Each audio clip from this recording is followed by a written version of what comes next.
নমস্কার, জয়ন্ত কৃষ্ণে আপনাদেরকে স্বাগত। আজকে দাঁড়িয়ে আছি পুরিহারপুর মৌজাতে, যেখানে আমরা রোপণ যন্ত্রের মাধ্যমে ধান চাষ করছিলাম। তার আজকে ছোট্ট একটা আপডেট দেবো আপনাদেরকে।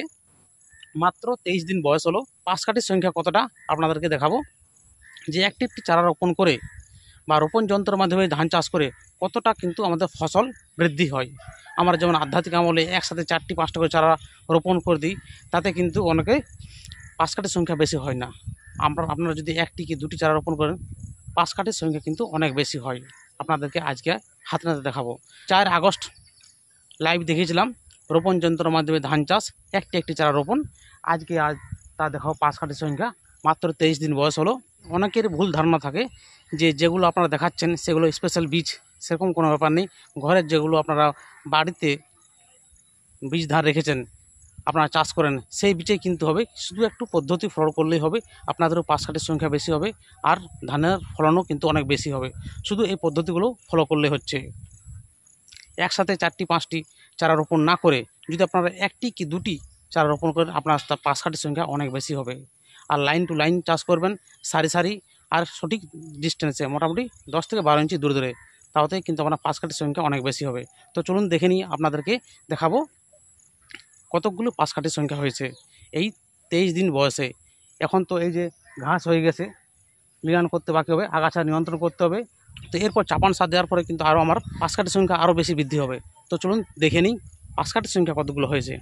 সর্বপ্রথম এই গাছে আসি। 1টি, 2টি, 3, 4, 5, 6, 7, 8, 9, 10, 11, 12। অলরেডি 12টা হয়ে গেছে। তার পাশেরটা দেখতে পাচ্ছেন 1, 2, 3, 4, 5, 6, 7, 8। এটি এখন কম আছে, এদিকে 12টা। আরও যদি দেখি আমরা, এই যে এটাতে 1, 2, 3, 4, 5, 6, 7, 8, 9, 10।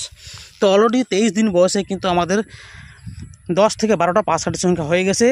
আর এখন আপনার চাপান সার দেবো এরপর, তখন কিন্তু পাশ কাঠির সংখ্যা আরও বাড়বে, গাছের গ্রোথ হবে।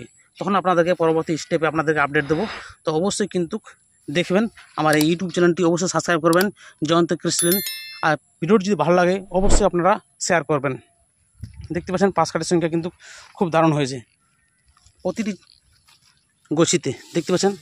আর রোগ বা পোকার, এই বছর যে বৃষ্টি হচ্ছে তাতে কিন্তু রোগ পোকার লাগার সম্ভাবনা অনেক বেশি। কিন্তু এইভাবে যদি আপনারা চাষ করেন সারি সারি, লাইন লাইন আর সঠিক দূরত্বে, তাহলে কিন্তু রোগ পোকার সম্ভাবনা অনেক কম থাকে, রোগ পোকার আক্রমণের সম্ভাবনা অনেক কম থাকে।